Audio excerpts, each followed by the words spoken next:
Next హైడ్రాకి సంబంధించిన breaking. అక్రమంగా sheds వేసుకుని వ్యాపారాలు చేస్తున్న వారి ఆట కట్టించారు రెవెన్యూ అధికారులు.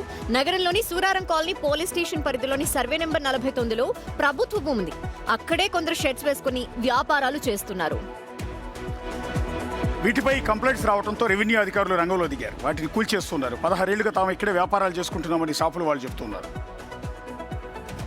ఒకసారి సుజాత లైవ్ లో తీసుకుందాం. సుజాత, హైడ్రా రంగనాథ్ లేరు జరుగుతోంది కాదు, రంగనాథ్ ప్రస్తుతం ఇంకా డ్యూటీలో ఉన్నట్ట, లేకపోతే ఆయన ఆధ్వర్యంలో ఇవన్నీ కూడా జరుగుతున్నాయి? ఎందుకంటే హైకోర్టు ఆర్డర్ తర్వాత రంగనాథ్ కొంత ఇన్యాక్టివ్ అయ్యారు అనేది అందరూ అనుకుంటున్నమాట.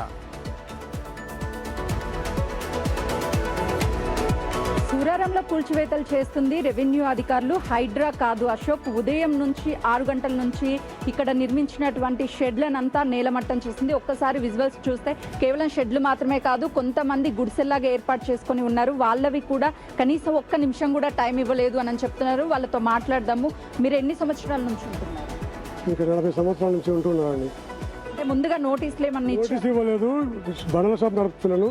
50,000 ట్యాక్సీ కడుతున్నా ప్రతి సంవత్సరం ట్యాక్సీ కడుతున్నా. ఒక్క నిమిషం కూడా ఆగకుండా నాకు 20 లక్షలకు డ్యామేజ్ చేసారు. గ్రానైట్ అంతా వాళ్ళు కొట్టారు.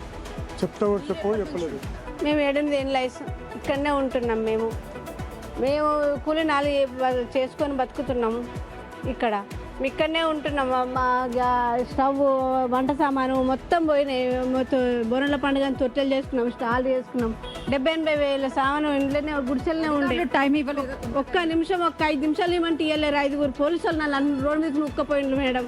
ఏం చెప్పాలా? మీది ఇల్లా షెడ్? మాది ఇల్లు గులగొట్టడానికి వచ్చారు. వస్తే ఇక నేను ఏది వైఎస్ రాజశేఖర రెడ్డి ఆరోగ్యశ్రీ ఇచ్చిండా, ఇది ఇంటి నెంబర్ మీద నేను అప్పటి నుంచి ఉంటున్నా, ట్యాక్స్ పే చేసుకుంటా. ఇది కాదా నేను ఇచ్చే? ఇంకేం కట్టాలి ప్రభుత్వానికి ఇంకేం కట్టమంటారు? మేము కష్టం చేసే కదా పైసలు కడుతున్నాను.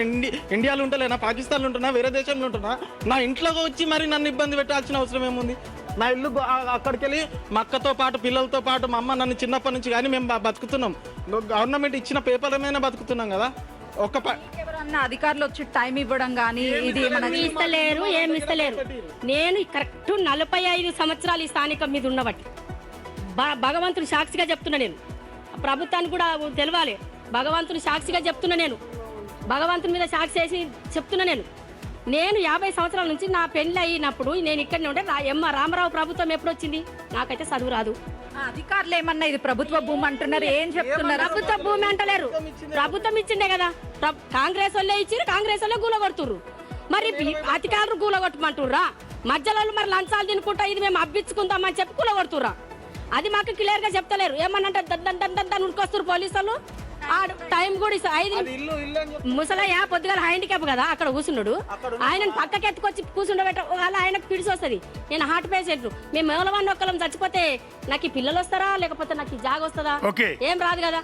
నేను చెప్పిన నాకు చూస్తున్నాం కదా వాళ్ళ ఆవేదన చాలా క్లియర్ గా. బేసిక్గా ట్యాక్సులు కడుతున్నారు కదా, అది మా ఇల్లు కాదు అని వాళ్ళు ఎలా కూల్ చేస్తారు వితౌట్ ఎనీ నోటీస్ అనేది వాళ్ళ ఆవేదన. ఇలా చాలా చోట్ల ఇంతకుముందు హైడ్రా కోల్చడానికి వెళ్ళినప్పుడు కూడా ఇదే రకంగా ప్రజలు బయటకు వచ్చి చాలా చోట్ల ఆవేదన వ్యక్తం చేశారు. దానివల్ల హైడ్రాకి డ్యామేజ్ కూడా జరిగింది. ఆ తర్వాత ఎప్పుడైతే పేదల ఇళ్ల జోలికి హైడ్రా వెళ్ళటం కొంత తగ్గించింది, ముందుగా నోటీసులు ఇచ్చి హైకోర్టు కూడా ఆర్డర్స్ వేసింది హైడ్రాని అటువంటి వాటి మీదకి వెళ్ళొద్దు అంటూ. ఇప్పుడు లిటిల్ బిట్ కన్ఫ్యూజన్ గమనించారా? ఈవెన్ కూల్చివేత అనగానే నేను కూడా హైడ్రా కదా అనుకున్నాము, జనరల్గా వాళ్ళే వెళ్తారు. కూల్చివేత అనగానే హైడ్రా బుల్డోజర్ గుర్తొచ్చేది జనానికి. అలాంటిది ఫస్ట్ టైం రెవెన్యూ అధికారులు, హైడ్రా లేకుండా రెవెన్యూ అధికారులు కూల్చారు అని సుజాత చెప్తోంది. రెవెన్యూ అధికారులు కూల్చడం అనేది ఈ మధ్యకాలంలో పెద్దగా వెళ్ళలేదు మనం, ఎందుకంటే ఇలాంటి యాక్టివిటీస్ అంతా కూడా హైడ్రా ఆధ్వర్యంలోనే జరుగుతున్నాయి ఎక్కడ ఏమి జరిగినా కూడా. బట్ రెవెన్యూ అధికారులు వెళ్ళటం ఏంటి అనేది కూడా ఒక